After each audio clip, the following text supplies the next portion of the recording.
Hello and welcome to another episode of Locked on Wolves. Today on the show, we're talking Tim Connelly again. He had his intro presser on Tuesday. What were the key points that he made during the press conference? The key things that he brought up. We're going to go through all that, plus a little bit more D'Angelo Russell talk as the New York Knicks are continuing to look for a point guard, and D'Lo continues to come up as a possibility in the media. It's all coming up on the show. Welcome in. You are Locked on Wolves. You are Locked on Timberwolves, your daily Minnesota Timberwolves podcast. Part of the Locked On Podcast Network. Your team every day.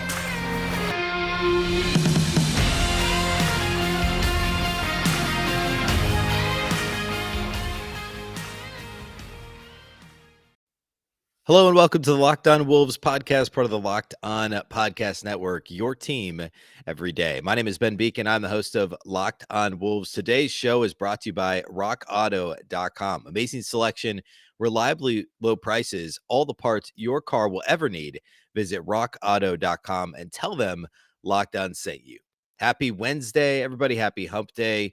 Welcome into the show, and thank you for making Locked On Wolves your first listen every day. Of course, Locked On Wolves is free and available everywhere, including YouTube, as well as all of your favorite audio platforms from Apple to Google, Spotify to Odyssey. You can also find this show on Twitter at Locked On T-Wolves and at Beecken with two B's, two E's, C-K-E-N. Today on the show, I want to talk Tim Connelly once again. He had his introductory press conference on Tuesday with Glenn Taylor, Mark Lowry, Alex Rodriguez, the entire contingent of the Timberwolves ownership group.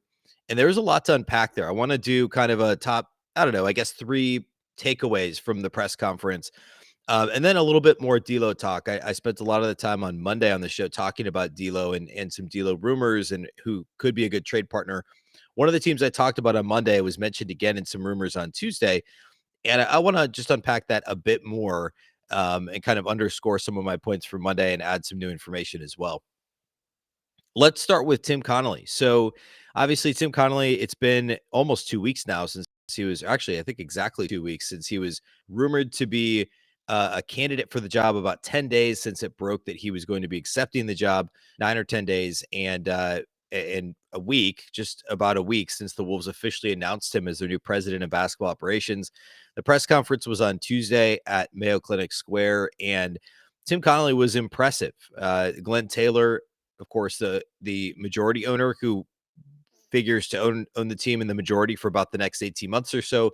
And then Mark Lowry and Alex Rodriguez, who together own 20% of the team and are expected to acquire another 20% by the end of this year.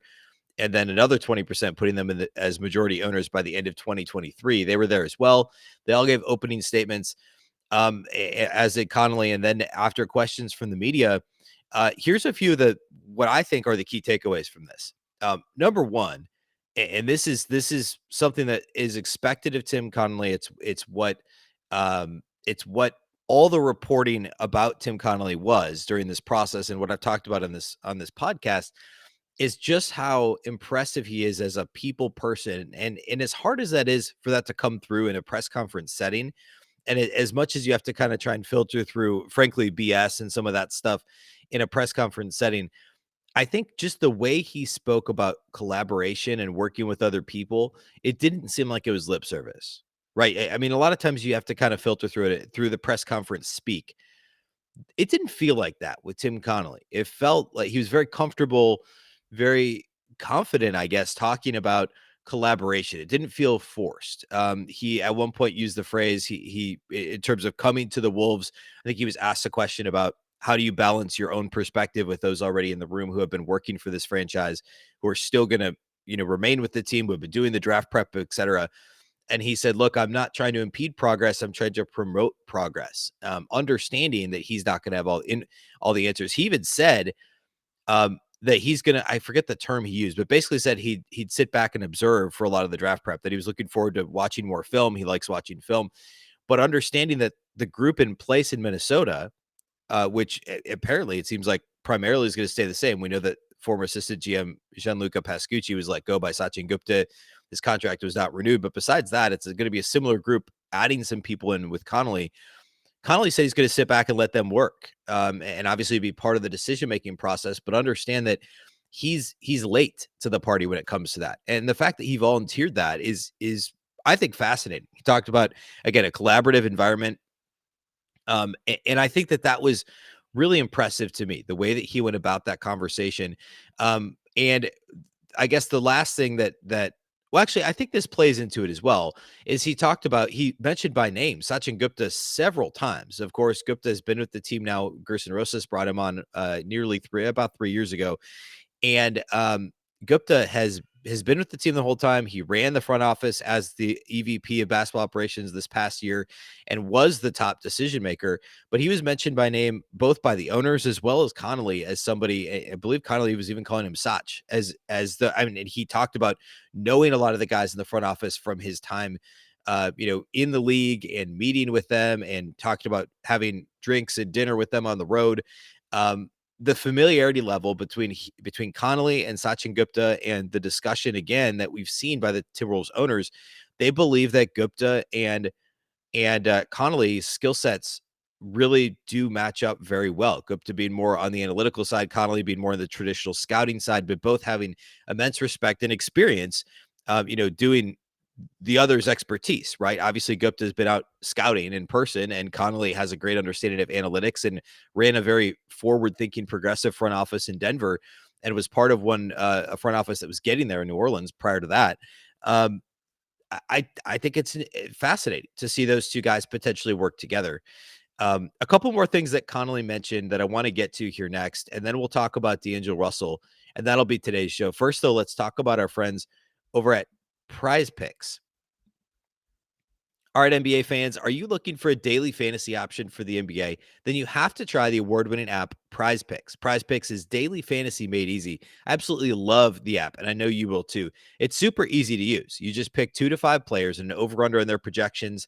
You can win up to 10 times in any entry, and it's just you versus the projected numbers. Again, it's not like you're playing against any DFS pros. It's you versus the numbers. Entries can be made in 60 seconds or less. It's super easy. Plus, Prize Picks offers safe and fast withdrawals. You can use the award-winning app on both the App Store and Google Play. Again, you can pick any prop you could think of. So if you're watching the NBA Finals, you can pick points scored, and you could pick Steph Curry three-pointers made, rebounds, steals, plus the mixed sport entries thing. So again, if you pick Curry three-pointers made, the over, and you're also you say you're a Twins fan and you want to pick like Byron Buxton RBIs over for the game, or Joe Ryan's strikeouts over for the game, or whatever that might be, you can cross sports on the same day or night and select baseball and basketball. You could also do, in football season, NFL, college football, soccer, MMA, college basketball, whatever sport. You can mix sports. It's a ton of fun. For a limited time, Prize Picks has an exclusive no-brainer of an offer for all of our listeners. Listeners get $50 for free if a player in your first Prize Picks entry scores a single point, but you have to use the code NBA. That's right. It's an exclusive offer available to Locked On listeners only. Sign up today and use the code NBA, $50 for free if a player in your first Prize Picks entry scores a single point.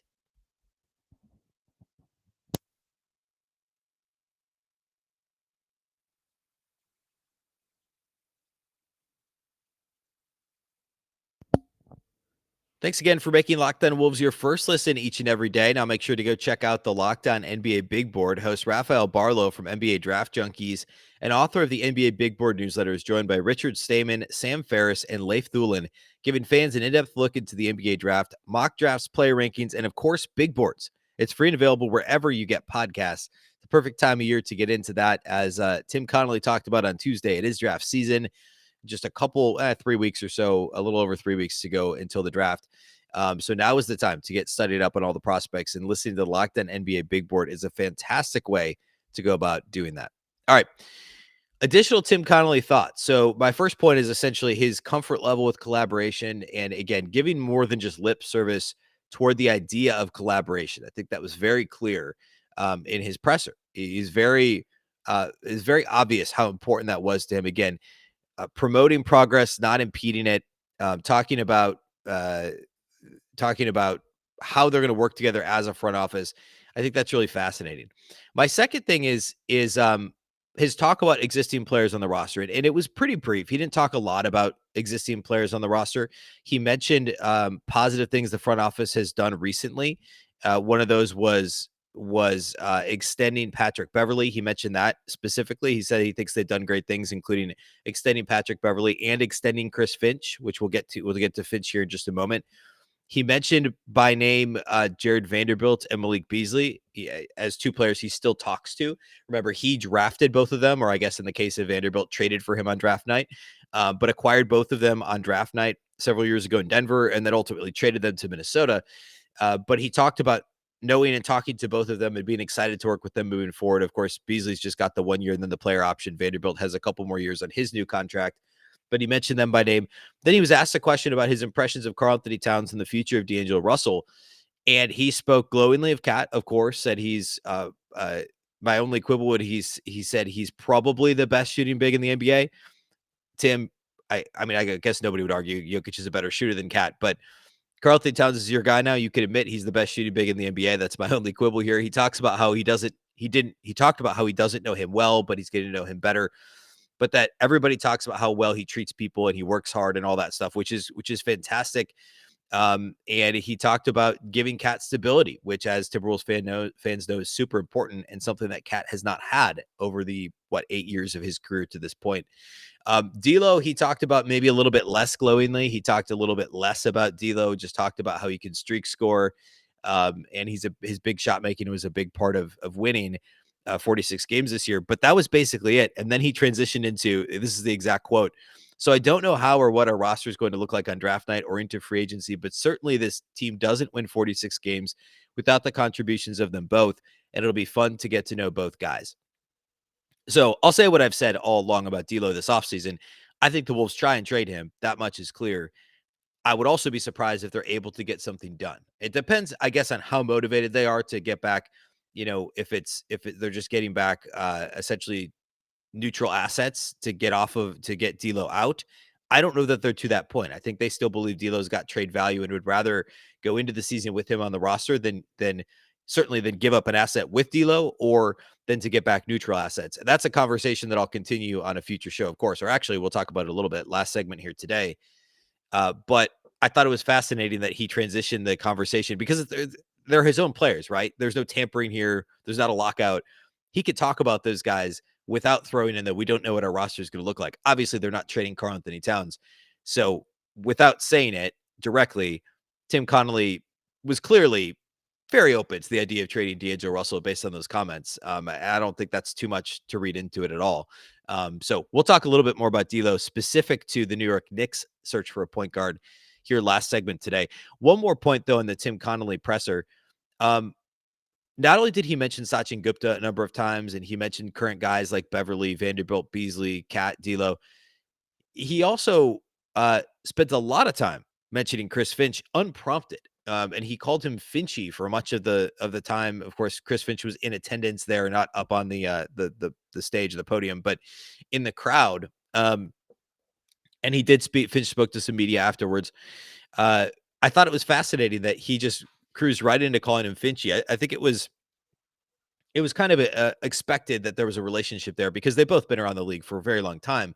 But also, Finch was an assistant for one season in Denver. There was actually a question asked pretty early in the presser to Connelly about why Finch's tenure in Denver lasted only 1 year.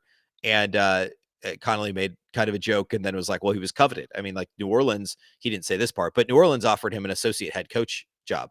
So he spent 1 year in Denver, was essentially like an offensive coordinator there or helped lead the offense really early in Jokic's career.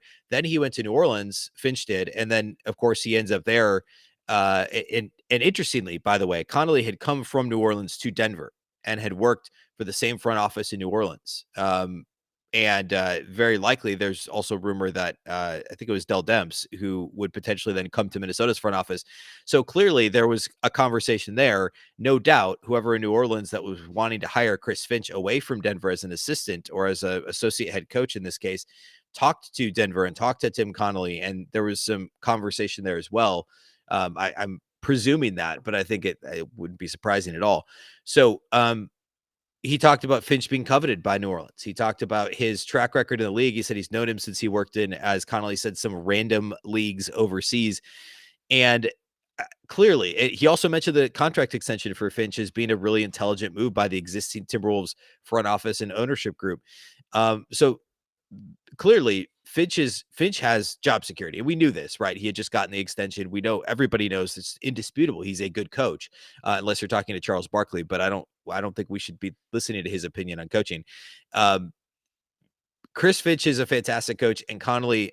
He even talked about when he was asked about how close the Wolves were to maybe winning their playoff series against Memphis, or basically the thoughts on how the Wolves ended their season in the playoffs. And he pretty much, he said he enjoyed watching it. He had a rooting interest because of Vanderbilt and Beasley, but then he said that's really a great question for Finchy.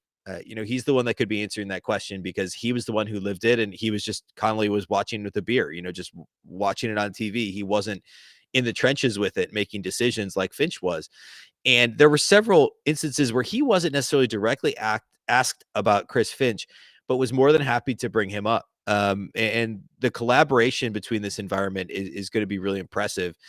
Dane Moore had transcribed a tweet from a conversation with Finch, and Finch was asked about what he told the ownership group about Connelly from his 1 year with him in Denver.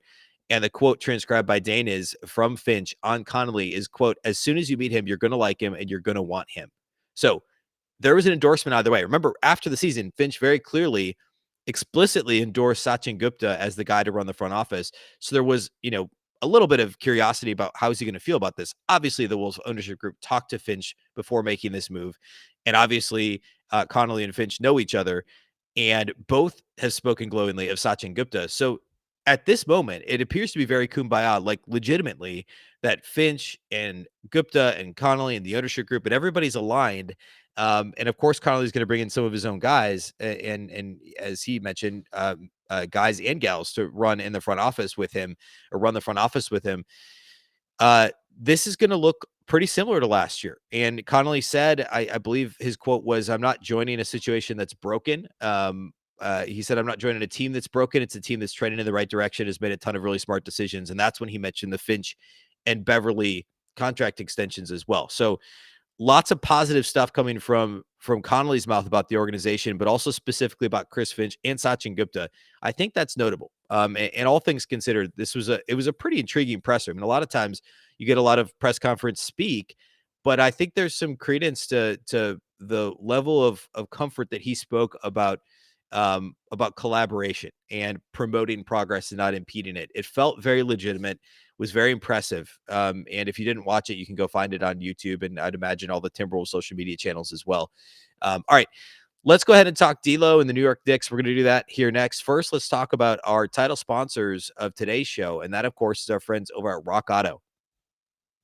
This episode is brought to you by Rock Auto. With the ever-increasing numbers of makes and models, it's now impossible for your local chain auto parts store to stock all the parts you need. Why endure often pointless or seemingly intimidating questioning and wait while the person behind the counter orders the parts on their computer, choosing the only brand their warehouse happens to carry? You have a computer with access to rockauto.com, both at home and in your pocket. Save time and money when using Rock Auto. Why choose to spend 30, 50, even 100% more for the same parts from a chain store or car dealership when you could use Rock Auto? They're a family business serving do-it-yourselfers for over 20 years, and their prices are reliably low for every single customer.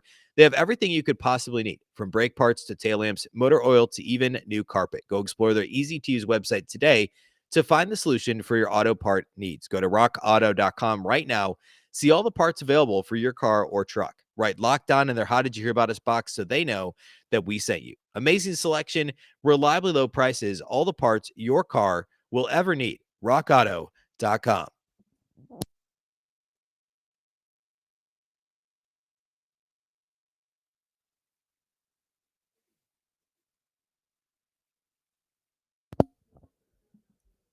All right, let's close the show today by talking a little bit of D'Angelo Russell. We spent some time on Monday's show, which was not the first time we've done that this offseason, because it is the hot button issue. What happens to D'Angelo Russell? Does he, is he shopped? Who's interested in him? Could the Wolves trade him for actual positive assets this offseason? Will he be on the team next year? Will the Wolves trade him in season next year? Will he be extended, which I think is the least likely possibility? Remember, he's on the final year of a max contract. And on Monday, I talked about some teams that could be interested based on an article by Nekias Duncan at basketballnews.com. He talked about the Mavericks. He talked about the Knicks. He talked about the Clippers. Of the three, I think the Clippers are the best potential trade match if the Wolves could.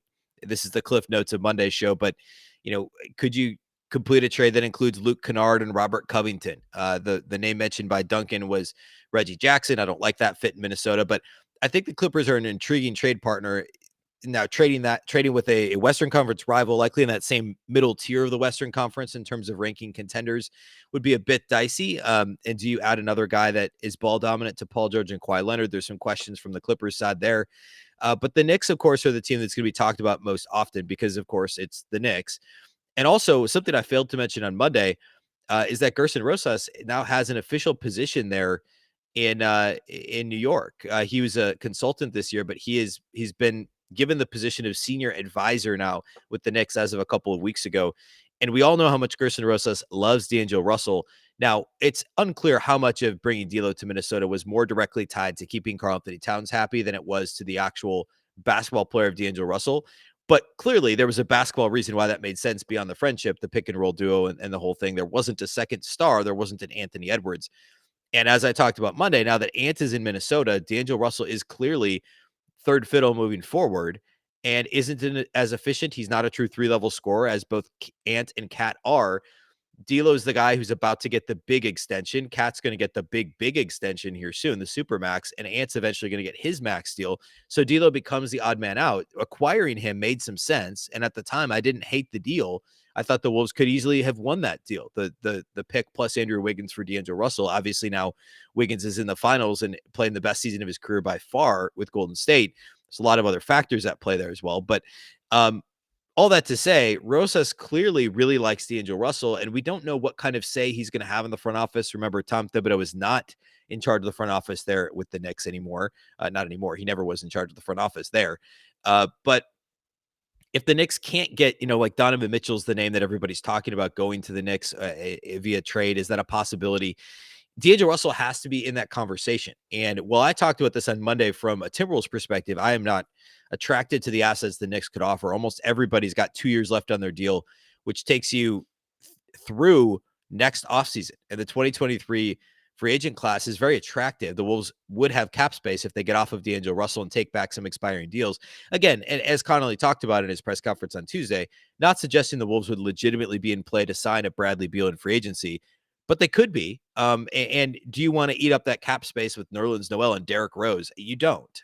So unless the Knicks have something planned that is much greater than what I can see by looking at their roster, or if it's a 3-team deal, the Knicks are a difficult trade partner for me from a Timberwolves perspective. I know why the Knicks would want to do it. It makes a ton of sense for the Knicks.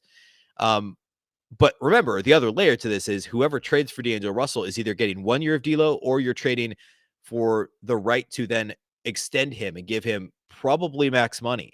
I wouldn't give D'Angelo Russell max money, but all it takes is one team to do that. All it takes is one, and somebody's going to do it. And likely it's whoever ultimately tries to trade or successfully potentially trades for D'Angelo Russell. The latest report about D'Lo in the Knicks more specifically is from Jake Fisher at Bleacher Report. And he talks about them being interested in Donovan Mitchell, but other names as well. If that doesn't happen, Jalen Brunson's another conversation to be had there, of course, of the Mavericks. But then he talks about the D'Lo thing. So I'll just read here from his article again. Jake Fisher at Bleacher Report. He says, as the Knicks work down the list of their point guard options, rival executives have pointed to Minnesota Timberwolves starter D'Angelo Russell as a potential lower level trade target. Talks about Rosas. Says Rosas chased Russell in free agency and later traded Wiggins to Golden State for the creative point guard. He then goes on to say they're not going to make a run at Colin Sexton per sources, et cetera, et cetera. So that's really the only mention, but another instance of rival executives, these sources saying that the Knicks could be interested in D'Lo. Again, it's D'Lo's a flashy name. He's played in big markets. He was popular in Brooklyn. And he can score, and he's a good player. He's not a superstar. He's not likely to make, he was not far from making an all-star team this year. He had a really good year this year. He's one of those guys who's kind of that borderline all-star class if he's playing extremely well. But again, the high variance of his play is what really damaged the Timberwolves this year, and why I don't know that he's a great fit for Minnesota moving forward, certainly not on a max deal. But he makes sense with the Knicks, and I could see the Knicks making a run at him. I just don't think Minnesota is going to be all too attracted to the pieces that the Knicks have to offer. So be interesting to watch that. And perhaps the Wolves are okay with taking back some salaries if they can find some expirings and some picks, because they could bet on the Knicks not being good and then turn around and flip some of those picks in a bigger deal for somebody to fill D'Lo's cap space later. That could be the play too. But if you do that, you have to feel confident about the point guard situation, whether that's Patrick Beverley and Jordan McLaughlin and whoever they draft at 19 maybe, or a free agent fill-in option to get you started this season. And then you take the picks you get from the Knicks and some expiring contracts, and you make a big deal at the deadline for, a point guard or somebody who could initiate offense a bit more from the perimeter. I mean, that's certainly a possibility, and I could be completely wrong, but the Wolves want to add pieces to Ant and Cat right now to continue to win, and I don't think you want to go through a half season, potentially lame duck without somebody to run the show and hope you can be competitive enough to then make a deal at the All-Star break and be in great playoff position. I mean, it's possible. Again, it depends on how desperate Connelly in the front office would be to move off of D'Lo. And my position for the entire offseason has been, I don't think they'll be desperate to do so. I think they'd like to, but I think they know they're still good with D'Angelo Russell on the team. D'Angelo Russell's still a good player. He's not the optimal fit for anybody on this roster, with Anthony Edwards there as well. And Chris Finch, I don't know that he's the optimal fit for what Finch wants to do, but you can win with him. And I don't think the Wolves are just going to trade him for the sake of trading him. So I still maintain, I think he's on the roster when the season starts, even though they're going to make every effort, I believe, to try and move him. All right, that's all we have for you on the show here today. Thanks again for listening to Locked On Wolves. Thanks for making us your first listen every day. Of course, the show is free and available everywhere, including YouTube, as well as Apple, Google, Spotify, Odyssey. Wherever you listen to podcasts, you can find this show. You can also follow on Twitter at Locked On T Wolves and at Beecken with 2 B's, 2 E's, CKEN. Thanks again for listening to Locked On Wolves, of course, part of the Locked On Podcast Network. Remember, the Locked On Network is your local experts on all the biggest stories. A reminder, you can make your second listen Locked On NBA. From the first jump ball, the play-in, to the last possession of the finals, Locked On experts take you deep inside the playoffs, from insight and analysis that affect all 30 teams. Once again, I'm Ben Beecken. This is the Locked On Wolves podcast, and we'll catch you next time.